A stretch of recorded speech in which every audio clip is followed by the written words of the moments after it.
এই জন্য আল্লাহ বলছেন যে যারা সুদের ব্যবসা যারা জড়িত, যাদের সুদের ব্যবসা যারা করে তাদের টাকা কখনো বরকত হয় না, কারণ হালালে বরকত আছে, হারামে বরকত নেই।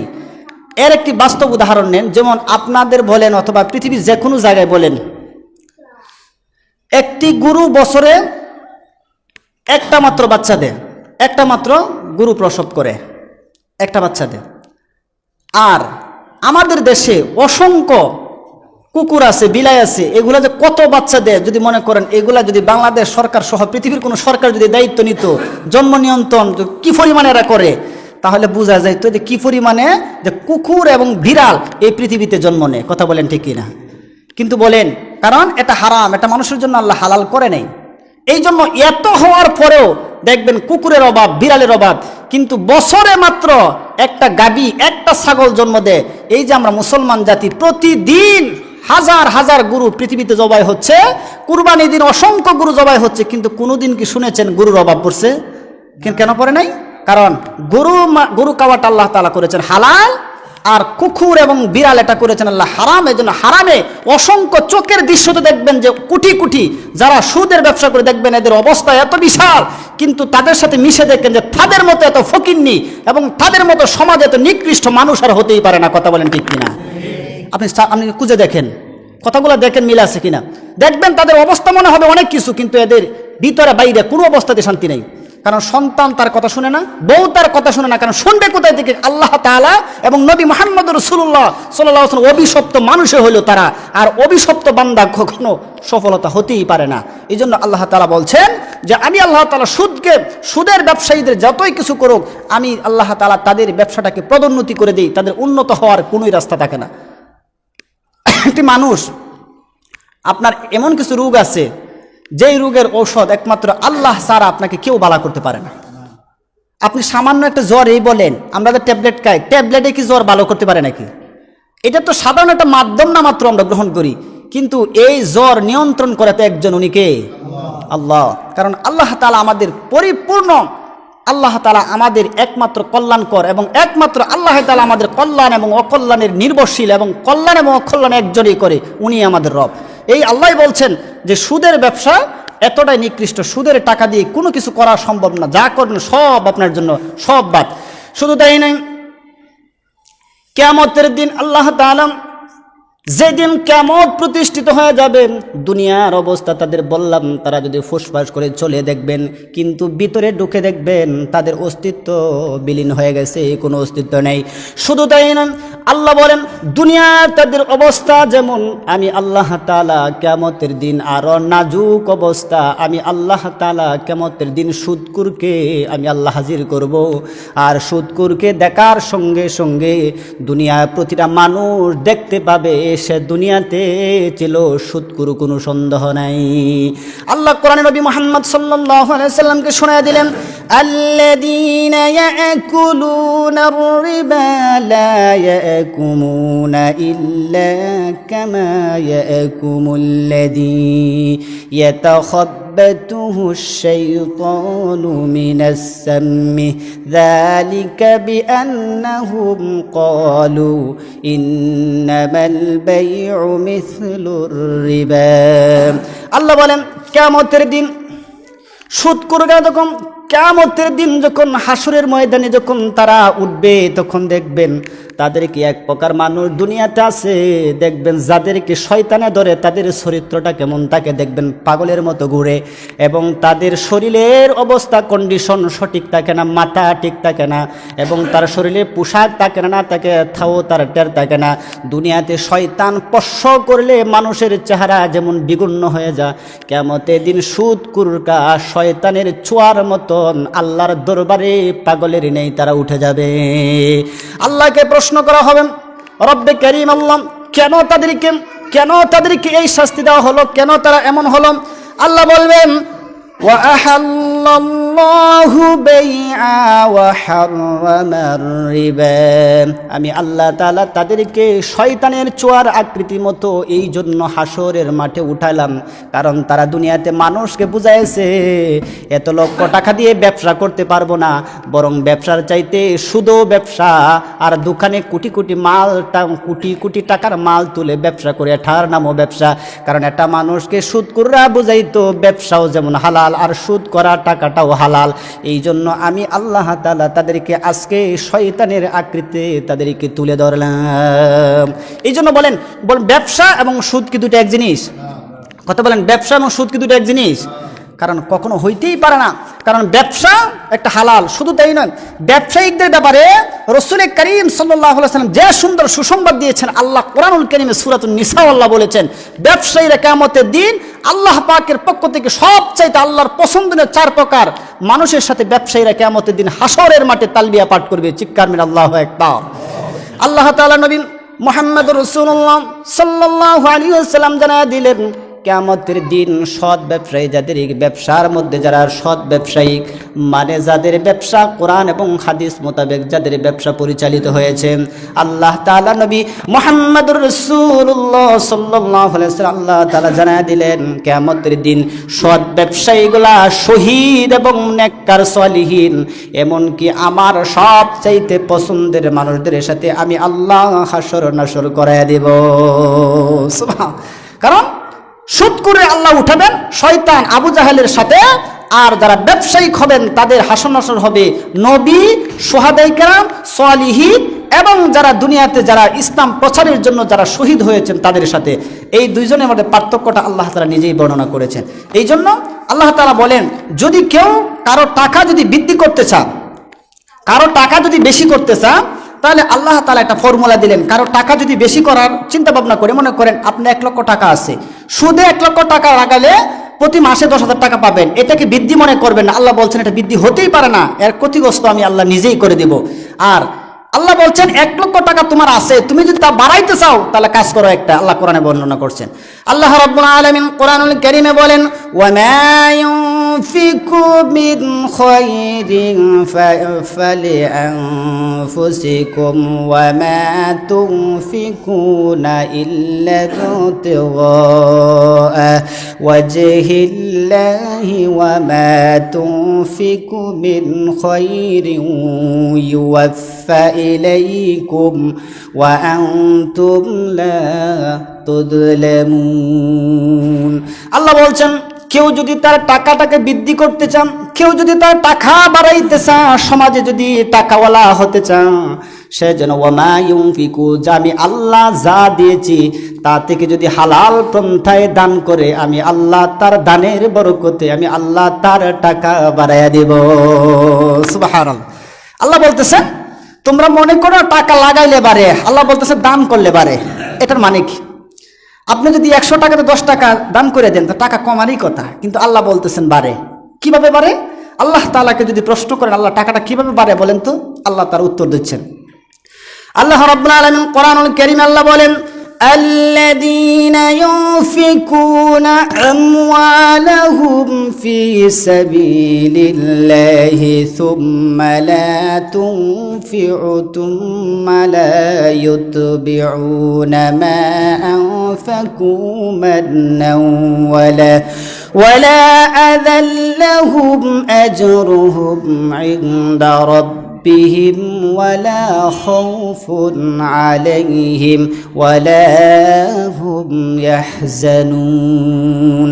আল্লাহ বলেন, কেউ যদি আমি আল্লাহ রাস্তায় যদি নবীর তরিকা আল্লাহ তাআলা যে রাস্তাগুলো দিয়েছি, যে 7টা কাত দিয়েছি, 8টা কাতের মধ্যে যদি কাত বিনিময়ে যদি সঠিক রাস্তায় দান করতে পারে, তাহলে আমি আল্লাহ সে যা দান করবে তার দান কমবে না, বরং আমি আল্লাহ দুনিয়া এবং আখিরাতে তার জন্য পুরস্কার দেব। সুবহানাল্লাহ। আল্লাহ বাড়ায় দিবেন। আল্লাহ বলেন যারা দান করবে তাদের কোনো ভয় নাই, ওয়ালা খাউফুন আলাইহিম ওয়ালা হুম ইয়াহজানুন, তাদের দুনিয়া এবং আখিরাতের সমস্ত দুশ্চিন্তা থেকে মুক্ত করবেন একজন, উনি কে? আল্লাহ। আওয়াজ করে বলেন উনি কে? আল্লাহ। আল্লাহ বলছেন আল্লাহ রাস্তা দান করলে আল্লাহ তাআলা দুনিয়া এবং আখিরাতের সমস্ত দুশ্চিন্তা থেকে বাঁচায় দিবেন। আর যারা সুদ খাবে এই হিসাবে যারা টাকা বাড়ানোর চেষ্টা করবে, আল্লাহ বলেন দুনিয়া এবং আখিরাত উভয় জগতে তাদের জন্য ধ্বংস, অভিশপ্ত। আচ্ছা বলেন, আল্লাহ এবং তার রাসূল যদি অভিশাপ করে তাহলে বাঁচার কোনো রাস্তা আছে, কোনো সিস্টেম আছে? আল্লাহ তাআলা আরেকটি আয়াত বলছেন, আল্লাহ কিভাবে দান করলে টাকাটা কিভাবে বাড়ে কোরআন বলছেন। আল্লাহ রাব্বুল আলামিন বলেন, মাসালুল লাযীনা ইউনফিকুনা আমওয়ালাহুম ফি সাবিলিল্লাহি কামাসালি أنبابت 7 سنابل في كل سنبلة 100 حبة والله يضاعفه لمن يشاء والله واسع عليم। আল্লাহ বলেন, নবী জানায়া দেন, মাসালুন উদাহরণ, আল্লাযী যারা ইউনফিকুনা যারা দান করেন, আমওয়ালাহুম ফি সাবিলিল্লাহ, আমওয়ালাহুম নিজের সম্পদ থেকে, ফি সাবিলিল্লাহ মানে আল্লাহর রাস্তায় যদি দান করে, কামাসালিন উদাহরণটা শোনো। আল্লাহ বলতেছেন উদাহরণটা শোনো, উদাহরণটা হলো হাব্বাতিন, তোমরা যে জমিনের মধ্যে যে বীজ বপন করো, তোমরা যে ফসল ফলার জন্য জমিনের মধ্যে যখন বীজ বপন করো, একটা শীষ যখন, একটা মরা ধান যখন জমিনের মধ্যে ফেলাও, এটার নাম হলো বীজ। এই বীজটা যখন ফেলাও, একটা ধান থেকে একটা ছড়া বের হয়। আল্লাহ বলতেছেন কোরআনে, আল্লাহ বলেন একটা ধান থেকে একটা ছড়া বের হয়, আর এক একটা ছড়া থেকে আমি আল্লাহ তাআলা 7টা করে পশাকা বের করে দেই।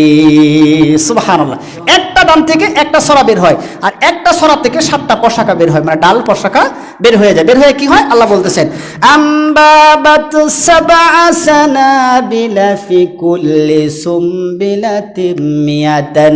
আল্লাহ বলেন এক একটা ছড়া প্রথম একটা, বাকি হলো 6টা।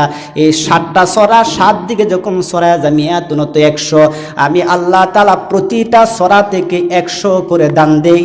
তার মানে হলো একটা দান থেকে যিনি 7টা দান উৎপন্ন করেন, বলেন তো উনি কে? আওয়াজ করে বলেন উনি কে? আল্লাহ বলতেছেন, তোমরা যখন জমিনে একটা মরা ধান ফেলাও, এই ধান থেকে একটা শীষ বের হয়, আর এক একটা শীষ থেকে আরো বাকি 7টা শীষ হয়, প্রতিটা শীষ থেকে 100 করে দান হয়, মোট 700 দান হয়। আমি আল্লাহর রাস্তা কোন বান্দা যখন টাকা বিনিময় করে ফি সাবিলিল্লাহ যখন আল্লাহর রাস্তা টাকা দেয়, এই দানের মতো আমি আল্লাহ তাআলা এক একটা টাকার বরকতে 700 গুণ বরকত তার টাকা এবং খামাই রোজগারে দান করে দেয়। চিৎকার করে আল্লাহু আকবার। তা আল্লাহ বলছেন, আমি যে আয়াতটা আলোচনা করতেছি, আয়াত মিলতেছে তো আপনাদের সাথে নাকি? আল্লাহ বলছেন, সুদ করলে তোমার টাকা, ধন সম্পদ, ক্ষমতা সব কোনো কিছু কাজে লাগবে না। আর যদি আল্লাহ তাআলা বিপরীত চাই যদি দান করো, তাহলে তোমার টাকাও বাড়বে, তোমার সম্মানও বাড়বে, তোমার ইজ্জত বাড়বে। কথা বলো ঠিক কিনা?